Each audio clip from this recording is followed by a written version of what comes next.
My R32 Gtr has been sitting in the garage for a few months due to a strip clutch. It happened after I launched it really hard at the drag strip at Night Wars at Meri Meri Dragway.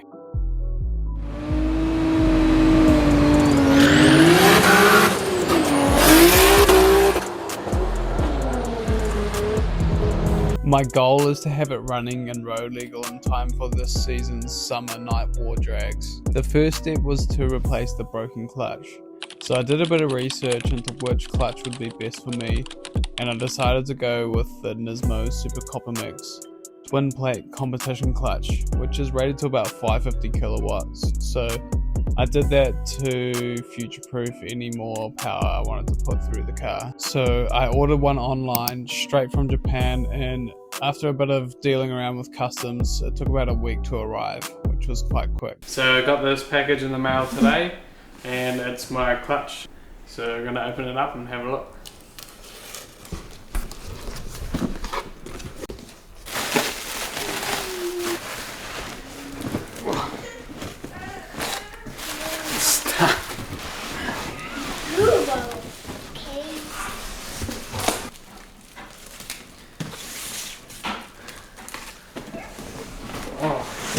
Comes with some stickers.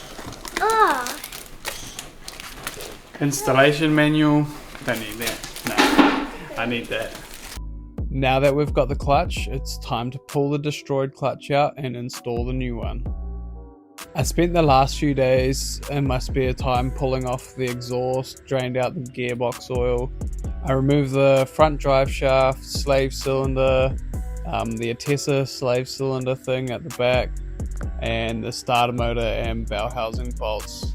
I couldn't reach the last two bolts at the top of the gearbox, so I needed to make an extra long tool and get some help from my brother Greg. Extension. Triple extension. What's that for? So if you're doing the top two gearbox bolts, you need all these extensions. Oh my gosh. Because what you do is you're like down the back of the car, and then you like can thread it the whole length of the gearbox up to the top. Because at the moment the gearbox is like down. I've lowered the cross member so you can get to the top two bolts. Using my specially engineered extender wrench, we managed to reach the two bolts at the top of the gearbox, and now with those bolts out, it's time to start dropping the gearbox out. To lower the gearbox out, we're using two jacks for 2 points of contact. These RB26 gearboxes are really heavy, and we didn't want it to fall on the ground or fall on top of us. I think it's splitting pretty well from the engine, so we'll see how we go. We need to pull the gearbox backwards so that the input shaft would clear the pressure plate of the clutch. Lowering the jacks at the right time and wiggling the gearbox down while we do it. This wasn't easy as the gearbox seemed to be hitting on something and we couldn't find out why.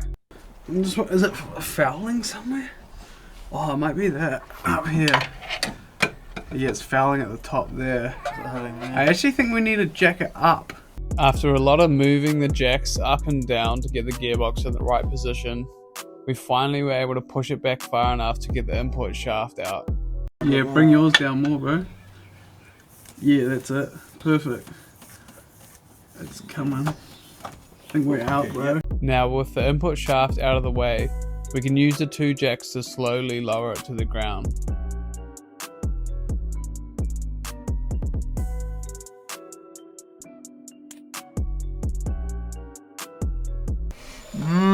Oh, look at that. Oh, bro, my jack. Wait, look at this. Yeah, there's the forbidden candy floss. Mm. The forbidden candy floss is the clutch disc that's been ripped up, which happened during my launch at the drags.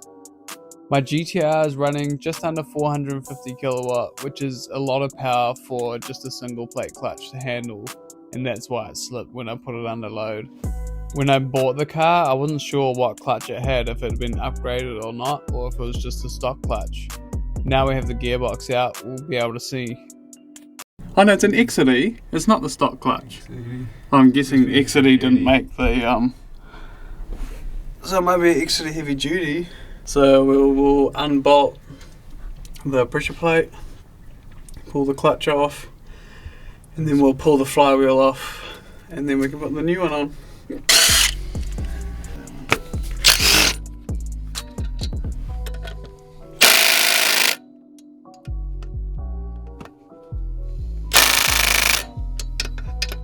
Now with these bolts out, it's time to pull the clutch off and see what else we can find. Oh, there's heaps of that fluff in there, bro. You can see it. Long way.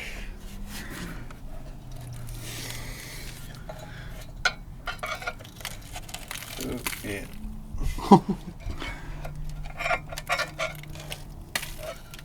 Bro, that's pretty. I think because I stopped when I did, bro. Yeah. If I had just keep sending it. Long way. Oh, crap. I'm just on one dowel.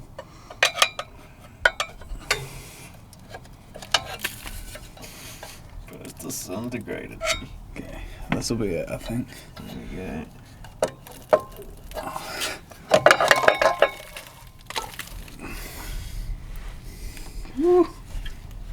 There we go. Look how fluffy. It is fully stripped.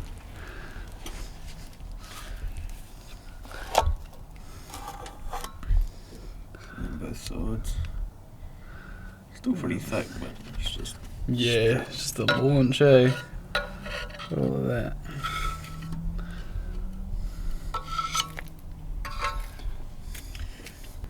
You can see a bit of burning there, especially on the Yeah, down there, eh? bottom. Just both there and the opposite it. But it's not too bad.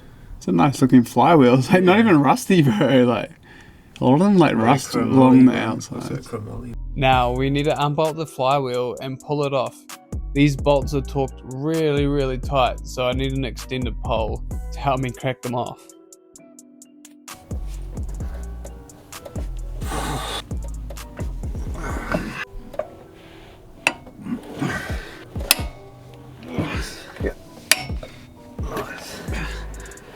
Now I can just use the impact driver to unscrew the bolts and the flywheel can come off. Now it's time to get the new twin plate clutch out and grab the instruction manual that came with the clutch to make sure we install it properly. Firstly, I lined up the new flywheel onto the back of the motor, and before torquing the bolts I put a bit of thread lock on it to make sure that they wouldn't come out. I torqued the bolts on and sprayed brake cleaner on the flywheel just to clean off any contaminants. Before we put the new clutch in, I have to disassemble it and use brake cleaner on all of the surfaces so that there's no contaminants inside of it. Then it just needs reassembling and it'll be ready to bolt onto the flywheel. Now it's time to line up the clutch and put it on the flywheel using the clutch alignment tool and torque down all the bolts to spec.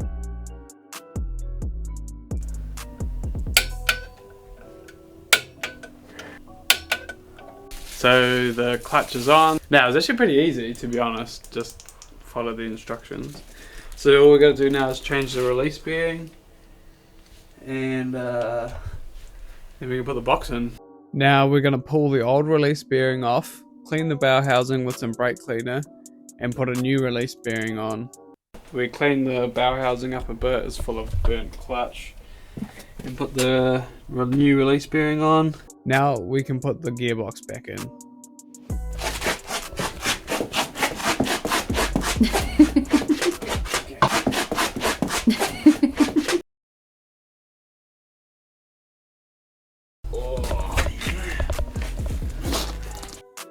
We slid the gearbox back into position under the car and put it back on the jacks.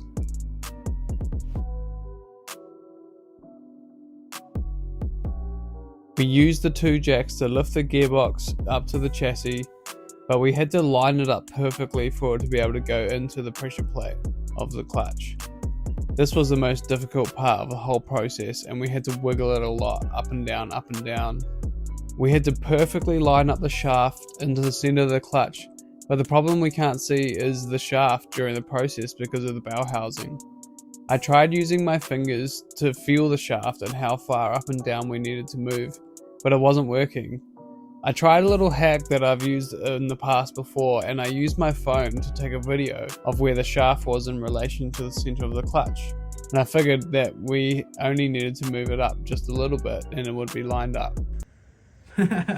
How was that? We used the phone video to line it up and then pull it on. So now we've got heaps more clearance here. Now that the input shaft had gone into the pressure plate, we had to pull the gearbox forward and line it all up. This part was pretty tedious because the splines on the input shaft had to be perfectly lined up with the clutch. We had to wiggle it and turn it a lot, and even tried turning the flywheel a few times. Then it suddenly just popped on and all the bolts are ready to go in. After putting all the bolts back in, the job is finally done. So that's how you change your clutch. And that's the way the news goes.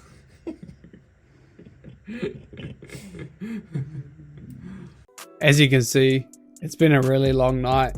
Thanks for watching. Thanks Greg for helping out. And remember to subscribe. We really appreciate it, guys. Cheers.